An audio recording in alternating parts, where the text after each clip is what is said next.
With Bethany is out now, and it features our former sports director, Jeff Shearer. Bethany, Jeff's name is synonymous with sports here.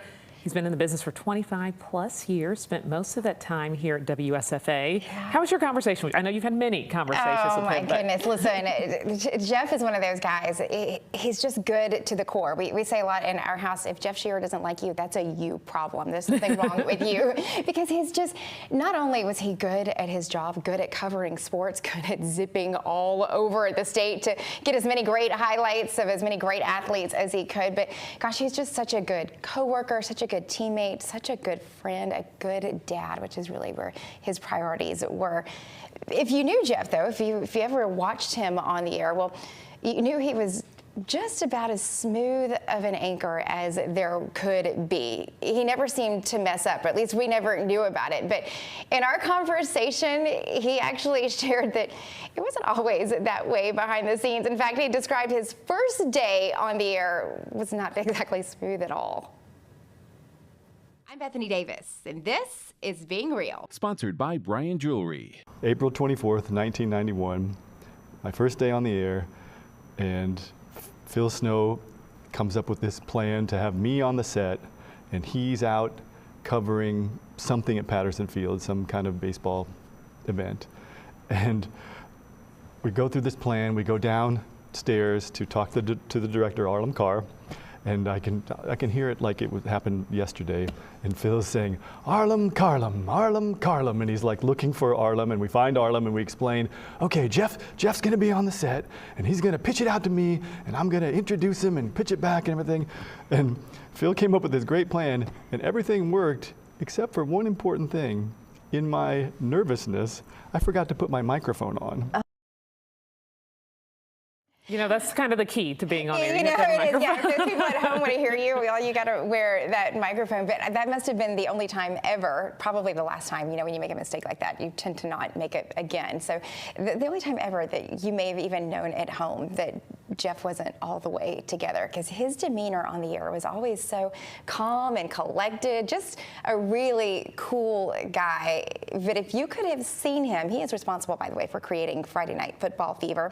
If you could have seen him on Friday nights, the way 9:15 would hit and the newsroom would just explode with Jeff Shearer running in a gazillion different directions after he'd already covered probably the entire state corner to corner trying to get as many different games as he could.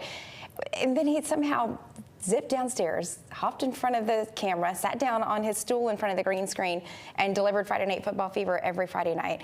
Like, it was easy peasy without even being out of breath. Whenever you hear that song on Friday nights during high school football season, you should think of Jeff. Because yes, that was his child. He started that. That was his baby. Yeah, well, he has a real passion, not just for sports, but for local sports. And we talked about that a little bit in this conversation as well. The future of local news, he says, is really being hyper local. It's being in the schools, in the neighborhoods where the people are. And he made a great point to say, what really is more local or hyper local than high school football, when you have the players, the cheerleaders, the band, all the parents and the family members that go with that, and then just the students who show up to be a part of that Friday night atmosphere. There's nothing like it, especially in Alabama. I know you've talked with him and you've known him for years. Was there something that surprised you, a story you hadn't heard before?